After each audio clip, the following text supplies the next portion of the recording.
তারপর হলো বান্দার সঙ্গে জুলুম, নিজে নিজের সঙ্গে জুলুম করা। নিজে নিজের সঙ্গে আমরা কেমনে জুলুম করলাম?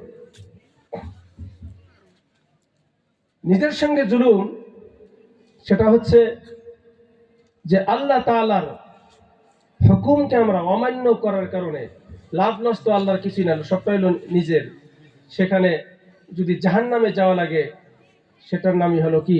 নিজের সঙ্গে জুলুম করা। আল্লাহ রাব্বুল আলামিন আমাকে যে দায়িত্ব দিয়ে পাঠিয়েছেন, যে কর্তব্য দিয়ে পাঠিয়েছেন, সেই কর্তব্যের মধ্যে গাফেলাতি করা এর নাম হলো জুলুম করা। সন্তানকে আল্লাহ রাসূল সাল্লাল্লাহু আলাইহি ওয়াসাল্লাম বলেছেন, মুরু আওলাদাকুম বিসসালাহ ওয়া হুম আবনাউ সাবআ সিনিনা। তোমার সন্তানের যখন 7 বছর বয়স হয়, ওই সন্তানকে তুমি নামাজের শিক্ষা দাও। 10 বছর যখন হয়ে যায়, নামাজ না পড়লে তাকে হালকা পাতলা পিটাই করার জন্য আল্লাহ নবী সাল্লাল্লাহু আলাইহি ওয়াসাল্লাম বলেছেন। এই যে আমাদের অঞ্চলে কোন বাপ আছে বুকে হাত দিয়ে বলতে পারবে আমার সন্তানকে 7 বছর হওয়ার সঙ্গে সঙ্গে আমি নামাজের তাকিদ দিয়েছি, তাকে দিন শিক্ষা দিয়েছি, ইলম শিক্ষা দিয়েছি, কোরআন হাদিস শিক্ষা দিয়েছি, পর্দা শিক্ষা দিয়েছি, নামাজ শিক্ষা দিয়েছি? তাহলে এই যে সন্তানকে ইলম শিক্ষা না দেওয়ার কারণে সেই ছেলে যখন নিজের অবাধ্য হয়ে যায়, আল্লাহর নাফরমানে হয়ে যায়, দুনিয়ার বুকে যখন মদ বাং জুয়া ড্রাগস সামাজিক সমস্ত অন্যায় কাজের সঙ্গে যখন জুলুম সে শরীক হয়ে যায়, তখন মানুষে ওই ছেলেকে লান টান দেয়, বাপ মাকে লান টান দেয়, যখন বিছনায় শুয়ে শুয়ে বলে এটাকে আমি কি জন্ম দিয়েছিলাম, কি মানুষ করেছিলাম। এই ছেলে তাকে দিন শিক্ষা না দেওয়ার কারণে, আদব শিক্ষা না দেওয়ার কারণে এই ছেলে যখন মা বাবার নাফরমানে হয়ে যায়, তখন বুড়ো বয়সে বাপ মা বিছনায় শুয়ে শুয়ে তাই কাঁদা লাগে। এটার নামই হলো নিজের সঙ্গে জুলুম করা।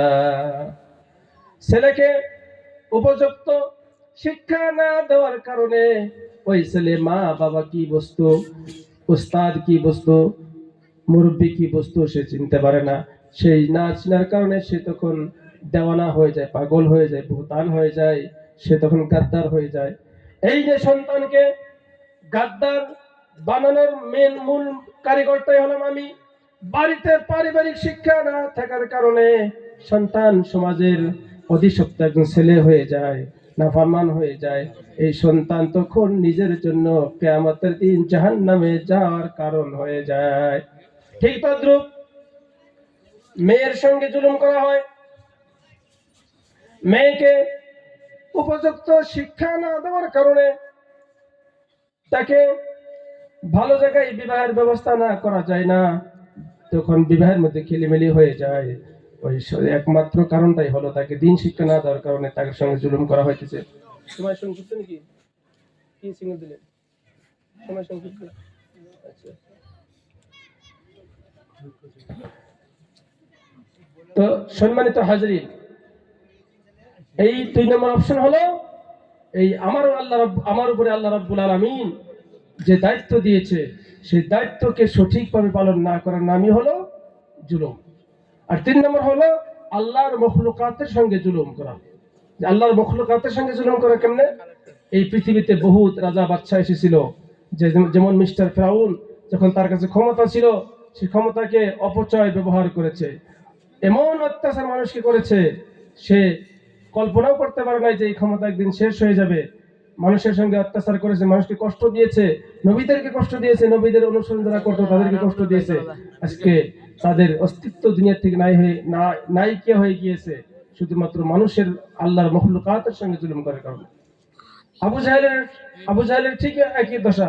এই পৃথিবীতে যত বড় বড় নমরুদ, ফেরাউন আসছিল, সাদ্দাত আসছিল, তারা ক্ষমতা পেয়ে আল্লাহর মখলুকাতের সঙ্গে তারা জুলুম মানা আচরণ করেছে, যার কারণে তাদেরকে আল্লাহ রাব্বুল আলামিন নিস্তেনাবুদ করে দিয়েছে।